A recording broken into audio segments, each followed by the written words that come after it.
Assalamualaikum warahmatullahi wabarakatuh dan salam sejahtera. Kami daripada kumpulan FNN ingin membentangkan amalan perakaunan kos bagi Fraser and Neff Holdings Berhad FNN HB bagi kursus EPPA 2033 perakaunan kos set 3. Pengenalan bagi amalan perakaunan kos secara teori dapat dilihat bahawa perakaunan kos mengumpul, melaporkan maklumat kewangan dan bukan kewangan yang berkaitan dengan kos penggunaan sumber organisasi, contohnya seperti kos bahan, kos buruh dan kos overhead. Perakaunan kos juga menyediakan maklumat bagi keperluan perakaunan, pengurusan dan perakaunan kewangan. Kos yang dilibatkan adalah kos produk dan kos tempoh dan ia dinyatakan dalam unit monetary.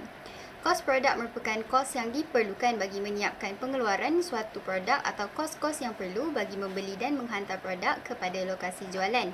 Bagi kos tempoh pula ialah lain-lain kos yang dilibatkan oleh firma dalam mengurus atau menjual produk atau lebih mudah adalah kos yang berada di luar fasa penghilangan. Selain itu, terdapat kos yang perlu diklasifikasikan kepada kos relevan atau kos tidak relevan. Kos relevan merupakan kos atau hasil bagi masa hadapan yang berbeza antara alternatif pilihan seperti kos melepas ataupun opportunity cost.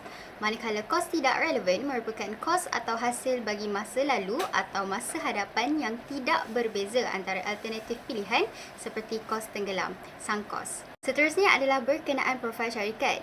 Bagi latar belakang FNNHB, pada tahun 1883, Scotsman John Fraser dan David Chalmers Neff membentuk syarikat The Singapore and Straits Aerated Water untuk menghasilkan minuman ringan berkarbonat.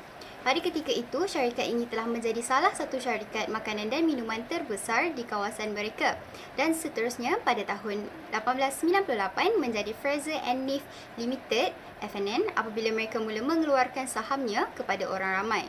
Fraser and Neff Holdings Berhad FNN HB merupakan anak syarikat FNN beroperasi di Malaysia, Brunei, Thailand dan Indochina. Ia juga merupakan syarikat yang patuh syariah dan tersenarai di papan utama Bursa Malaysia dengan perolehan tahunan RM4 bilion. Pada tahun 2020, FNNHB berjaya memperoleh syarikat Sri Nona. Oleh sebab itu, jenama FNN kini sinonim dengan produk yang berkualiti tinggi dan halal. Kini, produk FNNHB telah dieksport ke 82 buah negara di seluruh dunia dan tertumpu kepada pasaran halal. Seterusnya adalah berkenaan produk yang ditawarkan oleh FNNHB. FNNHB telah menawarkan kepelbagaian produk yang merangkumi makanan dan minuman dan mempunyai segmentasi jenama mengikut jenis-jenis produk yang ditawarkan. Antaranya ialah minuman seperti air minuman, air mineral, air sparkling, minuman berkarbonat, minuman isotonik, minuman tenaga, minuman tenusu, jus buah-buahan dan juga cordial. FNN juga menawarkan produk makanan iaitu pizza di bawah segmen jenama Dr. Oetker. Tambahan pula dengan penambahan jenama makanan Sri Nona kepada portfolio produk FNN, kini FNN juga menawarkan pelbagai jenis ketupat iaitu jenama ketupat nombor 1 di Malaysia dan juga kepelbagaian jenis sos tiram yang merupakan produk ketiga teratas dalam kategori jenama Nona serta kepelbagaian sos masakan. Baiklah, seterusnya struktur organisasi. Struktur organisasi syarikat Fraser and Neff Holdings Berhad mempunyai lembaga pengarah ataupun board of director. Terdapat 12 orang yang memegang jawatan dalam lembaga pengarah ini. Lembaga pengarah dibantu oleh Chief Executive Officer iaitu Ketua Pegawai Eksekutif. Di bawah Ketua Pegawai Eksekutif, ia mempunyai 8 jabatan iaitu Domestic Commercial Operation, Sri Nona, Dairies Thailand, Property and Integrated Project Share Services, International Market Development, Research and Development, Business Development, Foods and Innovation. Di bawah Share Services, ia mempunyai 10 jabatan yang lebih kecil iaitu Business Capability and Strategy, Business Development and Special Projects, Communication, Corporate Affairs and Sustainability, Digital Solution and Technology, Finance, Government and Industry Engagement and Halal Affairs, Group Legal Counsel and Company Secretarial, Human Capital, Internal Audit dan Risk Management. Proses pengeluaran adalah proses di mana menukarkan input kepada output melalui proses transformasi. Yang pertama, bahan mentah. Dalam pengeluaran produk syarikat Fraser and Neff Holdings Berhad, ia memerlukan pelbagai jenis bahan mentah yang merupakan asas kepada pembuatan produk. Antaranya, natrium klorida, asid natrium untuk makanan, pewarna buatan dan sebagainya. Kejedaran proses. Kejedaran proses atau proses transformasi ini adalah keadaan di mana menukar bahan mentah kepada barang siap. Terdapat berbagai peringkat yang dilalui oleh produk Faizal Hanif Holding Berhad dalam kejedaran proses. Sebagai contohnya, pembuatan air berkarbonat.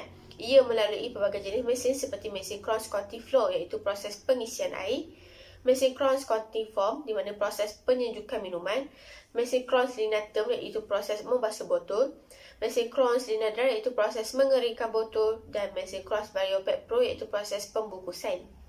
Barang siap, produk yang siap akan dihantar di gudang dan diperiksa kualiti produk. Apabila kualiti sudah diperiksa dan tiada masalah yang berlaku, maka produk akan dihantar kepada pemborong dan peruncit. Seterusnya ialah amalan perekanan kos syarikat. Tujuan perekanan kos syarikat FNN terbahagi kepada 4, iaitu yang pertama untuk membuat keputusan. Maklumat kos yang dipersembahkan dengan tepat dan betul dari segala kesilapan adalah amat berguna kepada pihak pengurusan dalam membuat keputusan yang boleh memberi kesan terhadap prestasi syarikat FNN dan kedudukan kewangan perniagaan sama ada ia dalam bentuk jangka pendek ataupun jangka panjang. Sebagai contoh, perekanan kos membolehkan pihak pengurusan menentukan kos pelbagai kerja dan proses. Yang kedua ialah penentuan anggaran harga. Pengurusan juga penting untuk pihak pengurusan syarikat FNN menentukan harga faktor kos terhadap barang keluaran mereka. Rata-rata kos dari perekanan kos juga membolehkan kos untuk sesuatu item dapat dikira yang bertujuan untuk memudahkan pihak pengurusan menetapkan harga yang sesuai sebelum setiap item atau produk tersebut dijual di pasaran. Yang ketiga ialah sebagai kawalan kos. Kawalan adalah penting kepada pihak pengurusan syarikat FNN untuk menentukan operasi jabatan, proses serta kos-kos yang terlibat berada dalam keadaan terkawal. Seterusnya, data-data yang diperolehi dari perekanan kos juga boleh digunakan untuk mendedahkan kerugian yang dialami dan pembaziran kos atau bahan yang telah berlaku disebabkan oleh kurang kecekapan. Yang terakhir ialah untuk membuat perancangan. Pihak pengurusan syarikat FNN akan membuat analisis maklumat dan aktiviti kos yang lepas serta akan membuat perbandingan dengan maklumat kos yang terkini bagi membuat perancangan yang lebih pada masa akan datang. Seterusnya ialah kos pengeluaran. Terdapat 4 operasi yang dilibatkan oleh syarikat FNN iaitu kos bahan langsung, kos berlangsung, kos overhead dan kos pentadbiran dan kos jualan. Kos bahan langsung yang dilibatkan dalam syarikat FNN adalah seperti gula, perasa, pewarna buatan, natrium klorida, natrium bikarbonat dan asid sitrik untuk menghasilkan air berkarbonat pelbagai perisa. Produk syarikat FNN ini lebih tertumpu kepada perisa untuk setiap air yang dikeluarkan. Oleh itu, terdapat pelbagai jenis perisa yang digunakan dalam proses pengeluaran. Bagi kos berlangsung pula, upah bagi operator kilang dan upah buruh kilang yang terlibat secara langsung dalam proses pengeluaran sahaja yang akan direkodkan.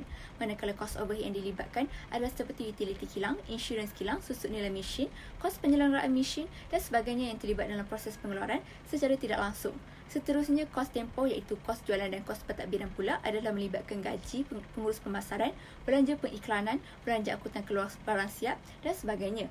Belanja angkutan luar ini juga dianggap sebagai kos jualan ini kerana ia membawa keluar produk yang sudah siap diproses kepada pelanggan atau kepada pengguna. Sistem pengiraan kos yang digunakan oleh syarikat FNN adalah sistem kos normal iaitu mengambil kira kos bahan langsung sebenar, kos buruh langsung sebenar dan overhead kilang diserap. Selain itu, ialah pengukusan yang mengukur kos overhead kilang dibelanjakan berdasarkan kadar overhead tertentu. Kadar overhead tertentu digunakan untuk menyerap kos overhead kepada objek kos. Syarikat FNN juga menghasilkan produknya berdasarkan jangkaan pengeluaran dan pesanan tambahan daripada pelanggan. Penggunaan kos overhead dapat menganggar kos yang dibuat, memastikan kos produk seunit yang seragam untuk suatu tempoh dan menjamin kos produk yang ditentukan mengikut keadaan semasa. Seterusnya, saya akan menerangkan kaedah pengkosan. Kaedah pengkosan yang digunakan oleh syarikat FNN HB adalah kaedah pengkosan proses, iaitu merupakan pengumpulan kos buruh, bahan dan overhead melintasi jabatan atau entiti dengan jumlah kos pengeluaran diperuntukkan kepada unit individu. Akaun berasingan dibuka untuk setiap proses untuk mengetahui jumlah kos serta kos seunit pada akhir setiap proses. Bahan mentah melalui proses yang berbeza sebelum ia mengambil bentuk produk akhir. Antara sebab syarikat FNHB menggunakan kaedah proses adalah produk mereka bersifat homogen, seterusnya pengeluaran juga dalam kuantiti yang banyak iaitu skala yang besar, seterusnya prosesnya continuous iaitu terus-menerus dan berulang. Contohnya, ini merupakan proses pengeluaran bagi minuman berkarbonat FNN, iaitu merangkumi 5 proses. Proses pertama, pencampuran minuman, iaitu di mana kos bahan-bahan mentah seperti pewarna, perasa, air, berlangsung dan kos-kos overhead pada setiap proses digabung sebelum menjadinya barang siap. Proses yang kedua, meniup, mengisi dan menutup botol pet. Ketiga, pemanasan dan pengeringan. Terusnya, penglabelan dan proses yang terakhir, pembungkusan. Komponen yang seterusnya adalah pengumpulan kos, iaitu proses pengiktirafan dan perekodan semua kos melalui dokumen sumber Antara dokumen sumber yang digunakan oleh syarikat FNNHB adalah invoice, iaitu merupakan dokumen yang diserahkan kepada pelanggan untuk mengelepaskan transaksi yang mana pelanggan berhutang pembayaran. Seterusnya resit, iaitu bukti membuat pembayaran atas sebarang transaksi yang berlaku di syarikat mereka. Seterusnya pesanan belian, iaitu kebenaran bertulis daripada pembeli untuk memperoleh barangan atau perkhidmatan. Seterusnya lembaran analisis upah, iaitu gaji tidak langsung perlu dibayar di tempat terhadap setiap nombor perintah tetap dan untuk setiap jabatan berdasarkan kad masa atau kad pekerjaan. Dokumen sumber yang terakhir iaitu borang permintaan bahan. Borang ini meniraikan item yang akan dipilih daripada inventory dan digunakan dalam proses pengeluaran. Komponen yang seterusnya adalah pengklasifikan kos, iaitu pengelompokan kos mengikut ciri-ciri yang serupa. Syarikat FNNHB mengklasifikan kos mengikut dua kaedah, iaitu kaedah sembilan jari dan kaedah fungsi. Kaedah sembilan jari merupakan kaedah klasifikasi kos analytical dan dibagikan kepada kos bahan, kos buruh dan kos overhead. Kos bahan dan kos buruh juga boleh dibagikan kepada kos bahan langsung dan kos bahan tidak langsung dan juga kos berlangsung dan kos buruh tidak langsung. Seterusnya pengklasifikasian fungsi, iaitu corak aktiviti pengurusan asas organisasi. Pembahagian fungsi yang luas seperti pengeluaran, pentadbiran, pemasaran, sumber manusia dan kewangan. Komponen yang terakhir adalah peruntukan kos, iaitu proses mengenal pasti, mengumpul dan memperuntukkan kos kepada objek kos seperti jabatan, produk, program atau cawangan syarikat. Peruntukan lanjut, semua kos terkumpul tersebut berlaku untuk unit individu. Kaedah alokasi langsung, iaitu teknik untuk mengecharge kos jabatan perkhidmatan ke bahagian lain dalam perniagaan. Kaedah pengagihan overhead yang digunakan adalah berdasarkan jabatan. Terdapat 2 jabatan pengeluaran dan 3 jabatan pentadbiran di syarikat FNNHB. Seterusnya adalah perbincangan dalam cabaran dan juga cadangan. Baiklah, cabaran yang pertama adalah cabaran dari segi pelanggan, di mana kepelbagaian citarasa pelanggan menyukarkan pihak FNN untuk menentukan produk keluaran baharunya sehingga terdapat produk keluaran yang terkini daripada syarikat FNN tidak mendapat sambutan daripada masyarakat dan seterusnya ia menyebabkan kerugian dari segi pengeluaran produk. Ini menunjukkan bahawa betapa pentingnya bagi pihak FNN untuk menjaga kepentingan pelanggannya kerana ia memberikan kesan yang sangat tinggi terutamanya dalam aspek kuasa beli pengguna. Cabaran yang kedua adalah cabaran dari segi pembekal, di mana cabaran yang dihadapi oleh syarikat FNN dalam aspek pembekal adalah dari segi pemilihan pembekal yang terbaik apabila pembekal ini mula mengeksploitasi harga barangan. Ini akan mempengaruhi penentuan harga produk kerana pembekal mempunyai kuasa dalam mengawal harga barangan yang dibekalkan. Sebagai contoh, harga gula yang semakin meningkat akan menyebabkan produk keluaran FNN juga akan bertambah dan ini akan menyebabkan harga produk dan juga nilai produk tidak akan konsisten dan juga saksama. Baiklah, cabaran yang ketiga adalah cabaran dari segi persaing, di mana penambahan bilangan perniagaan dalam industri minuman ringan ini akan memberikan cabaran yang besar terhadap syarikat FNN dalam mengekalkan reputasinya sebagai syarikat yang tersohor dalam pengeluaran minuman seperti Yos yang merupakan pesaing utama dalam syarikat FNN.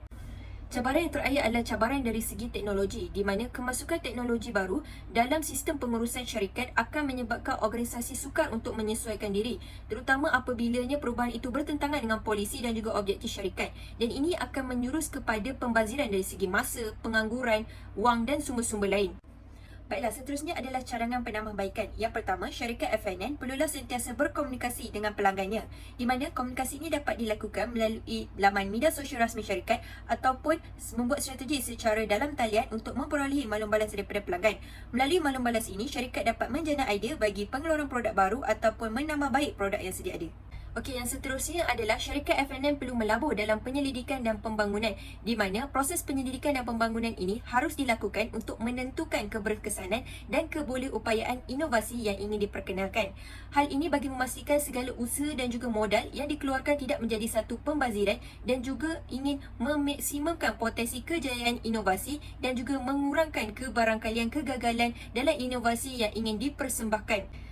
Baiklah, yang terakhir sekali adalah syarikat FNN perlulah melakukan promosi produk mengikut peredaran yang terkini, di mana syarikat FNN boleh menggunakan aplikasi media sosial yang terkini seperti platform TikTok, Instagram sebagai medan untuk membuat pengiklanan produk keluarannya.